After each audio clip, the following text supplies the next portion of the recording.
Good afternoon, everybody, and welcome to our Agent Law webinar this afternoon. My name's Stephen Sipkin, and I lead the Agent Law team here at Fox Williams. This afternoon, I'm joined by my colleague, Emma Rogue, who is a legal director, and who is going to talk about how to get out of agency agreements, what principals and agents need to know. Emma will be talking for about 20 minutes or so, following which there will be questions and hopefully some answers.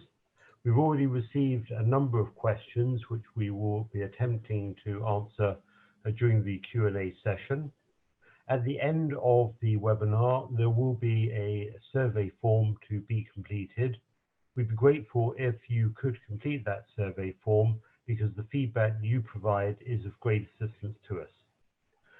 But until then, I'm now going to pass over to Emma to talk about how to get out of agency agreements, what principals and agents need to know.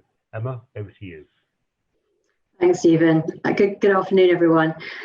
Stephen and I were speaking the other day, and in the last 8 years that we've been working together, by far the majority of the commercial agency matters that we've worked on have arisen out of termination of agency agreements and subsequent disputed compensation or indemnity claims. For both principals and agents, it's worth keeping in mind that how you handle getting out of an agency agreement can have a big impact on your business. Commercial agency disputes can be costly, both in terms of legal fees and in terms of management time, so they are best avoided if at all possible. This presentation is intended to give you some pointers on the risks and pitfalls in terminating a commercial agency agreement.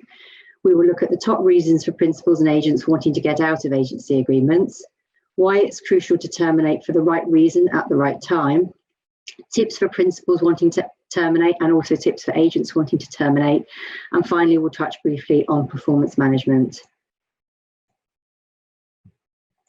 So the first slide talks about the top reasons for principals and agents wanting out of agency agreements. From a risk management perspective, it's worth looking at the top reasons why the other party usually terminates to see if you're potentially at risk in your current principal-agency relationship. So I'm going to come back to these top reasons further later on in my talk, but I'll just run through them quickly now. So the top reasons for the principal usually wanting out is, the first one is usually an agent's poor performance.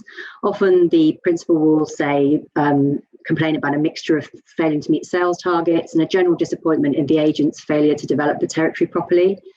The second one is where an agent's been up to no good.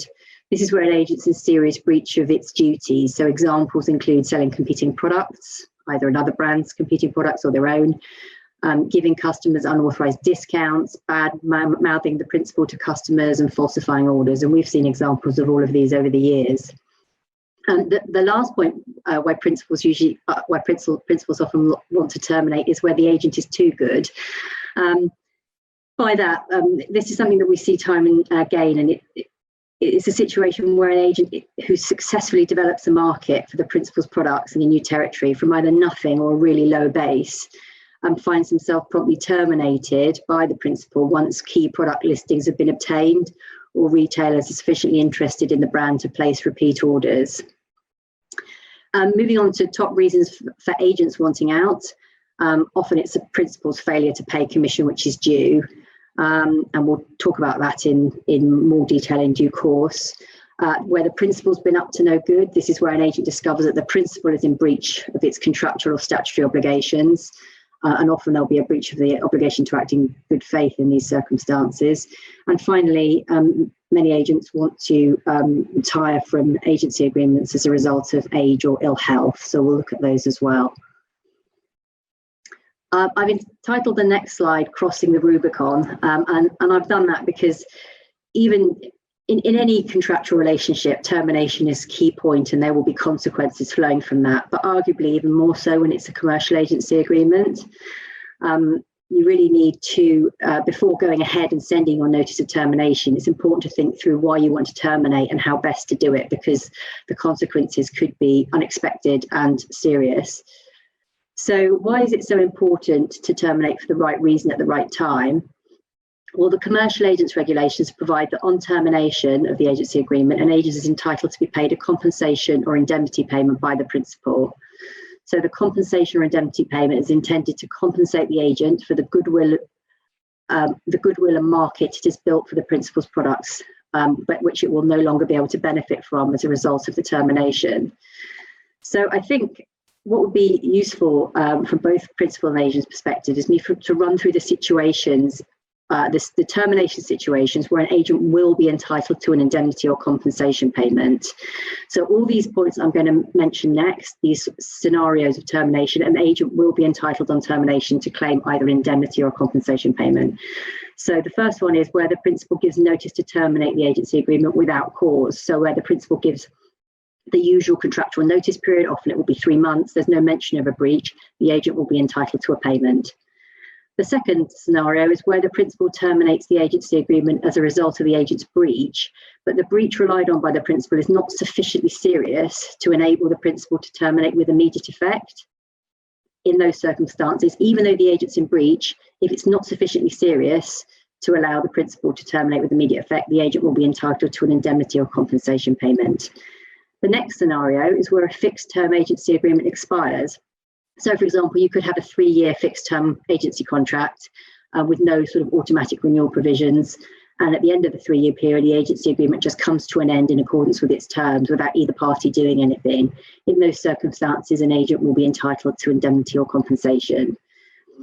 The next one is where what you would probably expect. If the principal commits a sufficiently serious breach of the agency agreement, then if the agent terminates with immediate effect as a result of the principal's breach, the agent can obviously claim indemnity or compensation.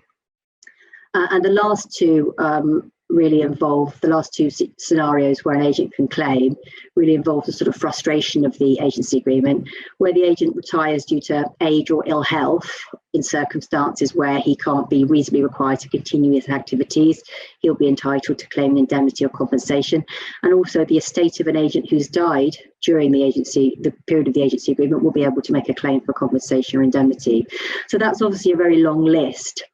And just demonstrates the scope of the agent's entitlements under the commercial agents regulations. A much shorter list is the list when an agent won't be entitled to claim an indemnity or compensation payment.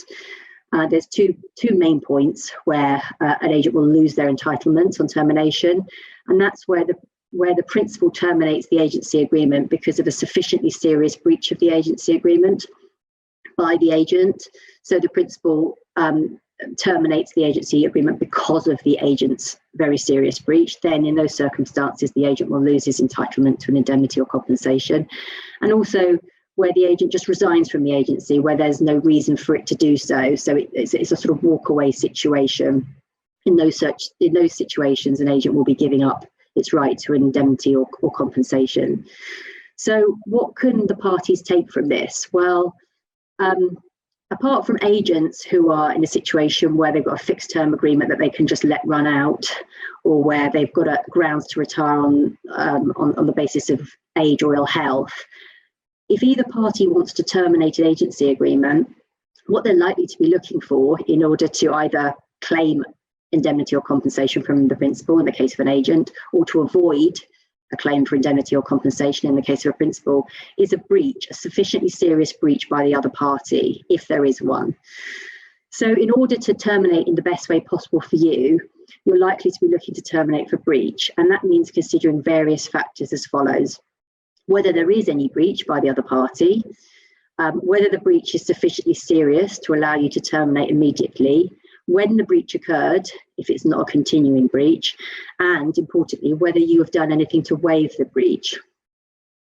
And this assessment needs to be taken without too much delay, because the law provides that if you do nothing about your counterparty's breach for a sufficient period of time, you may be considered to have waived the breach. So for some breaches, it really is a case of use it or lose it.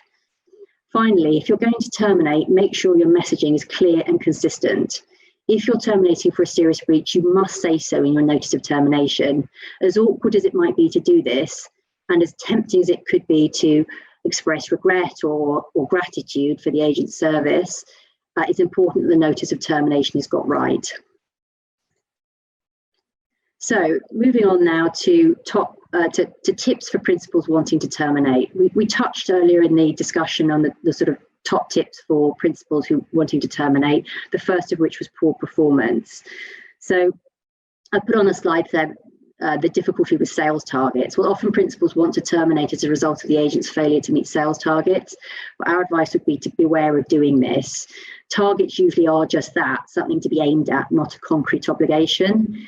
Even if the targets are expressed to be minima, in that the agent is contractually required to meet the minimum sales requirements, care will be needed if you want to terminate because of a failure by the agent to reach the figures. So it all comes down to whether the breach by the agent in failing to meet the minimum sales requirements is sufficiently serious to allow the principal to terminate the agency agreement with immediate effect. And there's no reported case law of the English courts on this point, but it's likely to be the case that only agents who miss the minimum sales requirements by a significant margin and without any extenuating factors will be in any danger of being in serious breach of the agency agreement. So if you're a principal and you're concerned about your agent's poor performance and you want to terminate as a result of that, the question you're going to be asking is there a breach of contract by the agent? In the case of poor performance, what's likely to be the case is that the agent is or has been in breach of various contractual or statutory duties, but none of them can be said to be a whopping great breach. None of them can be said to be a slam dunk repudiatory breach. They're all going to be small breaches, minor breaches. So things like not visiting or calling customers regularly enough, not complying with the principal's reporting requirements, not developing new leads, being disorganized, not knowing ranges and prices well enough. They're all breaches of the agent's obligations, and they may well also have been low-key customer complaints, but nothing has happened which could be said with certainty to be a very serious breach. In these situations, the principal is unlikely to have enough to terminate the agent for serious breach and avoid making a payment of indemnity or compensation without actually going down the performance management route, which I'll speak about later. The next point on the slide where principals often want to terminate is where the agent's been up to no good. And as mentioned before, these are the sorts of cases where the principal should be able to terminate the agency without making an indemnity or compensation payment. There'll be scenarios where the agent is involved in a serious breach of their duties of loyalty, for example, when selling competing products, or in the worst cases, in fraudulent activity. You may be forgiven for thinking in this situation that you're sort of home and dry in terms of termination, but even if the breach is very serious, and so you're able to terminate the agency agreement with immediate effect, thought needs to be given to when the breach took place, when the principal knew about it, and whether the principal did anything to waive the breach. And finally, you also need to consider what evidence you have of the breach. In terms of the agent being too good, as mentioned previously, many agencies are terminated because the principal wants to take back control of a growing market. These are exactly the sorts of situations where the principal should pay the agent the indemnity or compensation payment, because the principal will be reaping the reward of the groundwork done by the agent in the relevant market. And in cases where the agent is entitled to compensation as opposed to an indemnity payment, then the exposure which the principal has could be very substantial.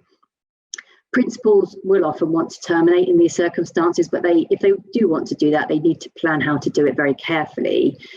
Strategically, there'll need to be various assessments done, including the likelihood of an agent starting legal proceedings, and also the likely exposure of the principal in terms of likely value of a compensation or indemnity claim, and also exposure for legal costs. We've acted for both principals and agents in these circumstances. Moving on now to tips for agents wanting to terminate. Well, often agents want to terminate because of a principal's failure to pay commission which is due. This is often more commonly a problem for agents after termination of the agency agreement, but we have advised agents in the past in circumstances where the principal's failed to pay a substantial amount of commission due and has then compounded the problem by failing to provide commission statements to the agent going forward.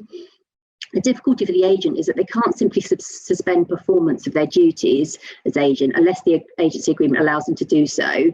If they do just stop performing, then it's likely to be a serious breach by the agent, and potentially the agent will face being terminated by the principal. So for agents without express provisions in their agreements, it's important to get on top of a failure to pay commission very quickly for several reasons. If a failure to pay is a one-off failure, but for a substantial amount, then if you leave it too long before taking action, you might lose the right to terminate for serious breach. And whilst an agent is unlikely to want to terminate an agency agreement for a one-off missed payment, it's also important not to leave the situation go on for too long. with several missed payments, as otherwise you're in effect providing your services for nothing and increasing your exposure. If your early intuition tells you that this is more than just a one-off, then it's important just to act quickly. And you should be acting by sending statements of account, by following up with formal letters setting out the breaches by the principal of their duties, and for asking for payment to be made in full and commission statements to be provided by certain dates. The second situation where agents will often terminate is where a principal is up to no good. There can be situations other than non-payment of commission where the principal is in breach of the agreement, or could be, which allows the agent to terminate the agency agreement for breach and retain the right to claim an indemnity or compensation payment. A common example is where the principal seeks to impose upon the agent changes to the terms of the agency agreement. The general rule is that unless one party has a contractual right to unilaterally vary the agency agreement, any changes need both parties' agreements. For agents who are faced with an attempt by the principal to change the terms of the agency agreement, agents need to consider very carefully whether to agree to the change or not. If you don't agree to the change, then the principal cannot in most circumstances impose the change on you. But in practice, what often happens is that agents do agree to the changes, albeit reluctantly, on the basis that the alternative is the potential loss of the agency. Another situation where a principal can be sort of acting in bad faith or in breach of their duties is where a principal supplies the customer directly to bypass an exclusive agent. This is quite a common situation. Agents often only find out by accident that this has happened when, for example, an employee of the principal copies the agent in on an email regarding invoices to a customer which have not been disclosed on commission statements. If you are an exclusive agent, the regulations provide you're entitled to commission on sales made to customers in your exclusive territory or customer group. So the first thing to do if you think that sales have been made without commission being paid to you and you should be paid commission on them is to check the terms of your agency agreement just to see the scope of your exclusivity. Often agents will say, well, how will we know if the principal is selling directly in our territory? Well, the answer on a practical level, it's difficult to know unless the principal slips up or unless you find out from customer or another contact in the market. But if you have serious concerns, there is a provision in the regulations which requires the principal to provide the agent with all the information which the agent needs to be able to calculate the commission due to him. Finally, I'm going to briefly speak about retirement due to age or illness. The key point to note here is that if you're an agent acting as an individual, you can retire on the grounds of age or ill health and still claim an indemnity payment or compensation payment from your principal. So what do you need to show? Well, the legal test is that you can only retire and retain your right to an indemnity or compensation payment if, as a result of your age or ill health, you cannot reasonably be required to continue your activities as agent. There's case law from the English courts from about 16 years ago in which the court decided that an agent who'd reached the age of 65 was allowed to retire and claim compensation because the age of 65 was a retirement milestone. Things have changed since then, so it's possible that if the question were ever to come back before the court, a different decision might be made. The court may be more inclined to focus on the legal test, which is whether the agent cannot be reasonably required to carry on his activities as agent as opposed to simply the agent's age. In terms of both retirement due to age and in ill health, a principal would expect that if you're proposing to retire because you could no longer be required to continue, that you would be giving up all your agencies and business interests. In addition, if you're claiming ill health, expect your principal to look at your social media sites. We've had one case recently where in one email, an agent claimed that he was suffering from ill health, but then in the next announced that he was off on a whitewater rafting holiday. Finally, I'm just going to touch briefly on performance management. In a nutshell, this is where a principal wants to terminate an agent's agency agreement, but there is no slam dunk material breach. Usually there are a collection of smaller breaches. And in these sorts of cases, a principal will often want to performance manage the agent. And performance management is a procedure where the principal more actively manages the agent in an attempt either to improve the agent's performance or to get to a situation where it has enough ammunition to terminate for the agent's serious breach. For the principal, the performance management is all about laying a paper trail by giving the agent notices of problems about their performance, requiring the problems to be resolved within a reasonable time frame, and then following up with the agent if the agent hasn't taken the steps that they've been required to take within that time frame. But care is needed because if the principal oversteps the mark in terms of what they require from the agent, then the agent could turn around and say that the principal's in repudiatory breach itself. What you have to keep in mind here as a principal is an agent is not an employee. So the extent of the control that you seek to exert over the agent has to be carefully judged. And for an agent, it's always worth looking out for the signs that your principal is seeking to manage you out. So complaints from principals should be dealt with promptly and in writing. And things to look out for agents, which may indicate that your principal is seeking to manage you out, are the following. So if a principal who usually communicates by telephone suddenly makes complaints in writing, that should put you on notice. Also, there could be a situation where a principal, where you've got a fairly informal relationship, starts to refer to clauses of the agency agreement. That means they've got it out of their drawer and dusted it off. And also sometimes if there's an increased formality or a change of style in the principal's communication, that could indicate that the communications are being prepared by a lawyer in the background for the principal. So that's a very sort of quick run through the sort of key points relating to termination and the sorts of risks and the sorts of things to look out for. I will now hand back to Steve for the Q&A. Thank you very much for that, Emma. So, as I mentioned, we've had a number of questions prior to the webinar commencing this afternoon. And given the state that we are all unfortunately in, it's unsurprising that two of our questions concern the subject of COVID-19. So the first question, I think, can be summarized in this way. Does COVID-19 amount to an event of force majeure? Emma, what do you think? Well, I would have said that certainly when we were put into the first lockdown in March, depending on how the force majeure clause was drafted, the COVID-19 pandemic would constitute an event of force majeure.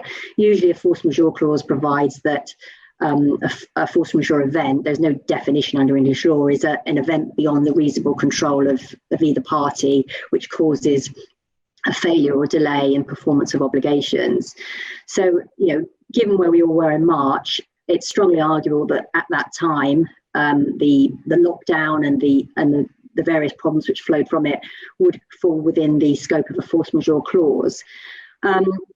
However, given where we are now, and given that most businesses have had to adapt to continue to do business under difficult circumstances, you're unlikely to want to have a broad force majeure clause, which could be used by the other party as a sort of guaranteed excuse for non-performance or a quick route to termination. So our advice at this stage in the pandemic, where people should have adapted their processes and their business activities to deal with the challenges we've all had to face, is make sure that the force majeure clause is drafted so that it operates only to excuse liability for events that the other party could have taken no steps to avoid, not to excuse all delays and failures under the sort of catch-all excuse of COVID-19. Okay, then if we turn the situation slightly, so let's say through 90 degrees,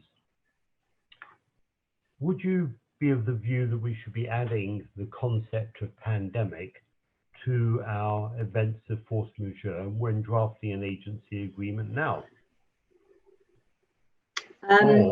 Or is pandemic itself too wide an expression to constitute an event of force majeure? Yeah, I think that's what we've all learned from the last sort of 8 months or so, is that you can still operate businesses within, during the course of a pandemic. There are obviously significant limitations on various industries, and there have been, significant difficulties for many industries in doing so.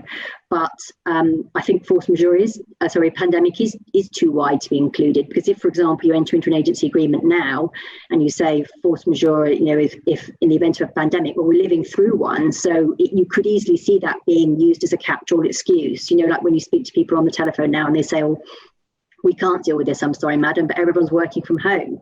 And you think to yourself, well, I'm not entirely sure what that means, that you can't do what you would normally do. So obviously there are situations where a business is not going to be able to comply with its obligations, and couldn't have avoided that situation. But given that we were in the midst of a pandemic, I would agree, Steve, that actually having pandemic just stated sort of bluntly in your force majeure clause would be too wide. I agree with you. I think it would be far too wide. A question that we've had in since we've been running the webinar is a question related to a topic which personally I feel a day is incomplete if it doesn't get a mention, which is inevitably the topic of Brexit.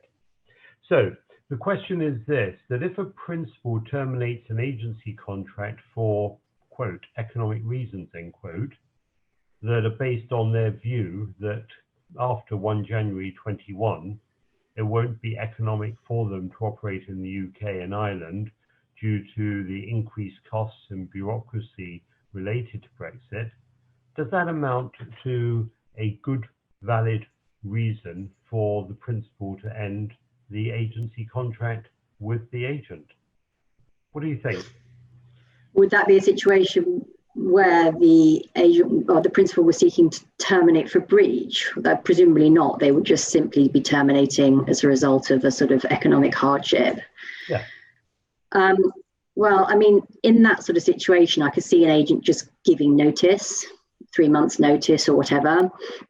But I think in those sorts of situations, they're still going to be on the hook for an indemnity or compensation payment. In terms of whether the agency agreement provides for an actual right to terminate as a result of economic hardship, I doubt that it would do. But I could see a principal trying to get around that by just giving the usual sort of contractual notice period. But in those situations, they would still be on the hook for an indemnity or compensation payment. Okay, thanks for that. Now, a question arises about, and I'm conscious that we've only got a few minutes and want to try and deal with as many questions as we possibly can. The question arises as where we stand at the moment so far as VAT on a compensation claim. Is VAT chargeable, and if so, who pays? Well, it didn't used to be, but there's been a very recent change by HMRC in their rules, which means that the announcement has been made that if there's damages for compensation or indemnity, or if there's a settlement between the agent and principal where the principal agrees to make a payment for indemnity or compensation to the agent, then that is considered to be a VAT-able supply. In the case of a settlement agreement, what we would usually do when acting for the agent is at this stage is to make the settlement sum, the actual settlement sum plus VAT, in order to make sure that the agent was covered in those circumstances. Okay, fine, thank you. A question we had in before the webinar commenced concerned a situation where the agent starts acting for the principal. The principal does not provide a formal contract. Terms have been agreed by exchanging emails. The agent chases for the formal contract. The principal continues not to provide the formal contract.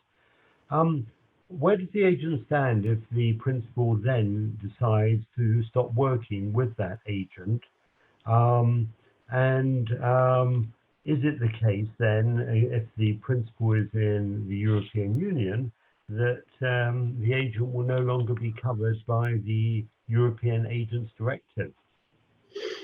Well, it's good news here for agents, because if an agent is carrying out its activities in Great Britain, even if it doesn't have a formal written agency agreement in place, it will still be protected by the regulations. There doesn't need to be a written agreement in place, and arguably it's better for principals if there's not, because agency agreements will often impose lots of express duties on agents, which often go wider than the duties that are implied or are imposed on agents by virtue of the commercial agents regulations. But also, coming back to the compensation and indemnity point, there are differences in how those two alternative payments, post-termination payments, are calculated. If there's no agreement to an indemnity, which there won't be if there's no agency agreement, then compensation will be due. And often compensation turns out to be a lot better for agents than indemnity does. So don't worry is the message from that. If you don't have a written agreement, you'll still have the protection. And the fact of Brexit doesn't alter that, because the commercial agents regulations are implemented. The sort of EU Agents Directive was implemented into UK law by the Commercial Agents Directive, and that's not going to change anytime soon following Brexit. Emma, thank you very much indeed. And I think that actually addresses another question which we've received whilst this webinar has been airing. Emma, thank you very much indeed. That's it for our webinar on agency law this afternoon. We will be hosting other webinars on this and distributor law during the course of the winter into the early spring. We will keep you updated as to when we're hosting these webinars and give you the opportunity of joining. But until then, please do complete the survey that will follow in a moment. And if you want to listen to this webinar again, it will be available on our website at foxwilliams.com and also via www.agentlaw.co.uk. But until we meet again, thank you very much for attending. Emma, thank you very much, and goodbye. Thank you. Bye.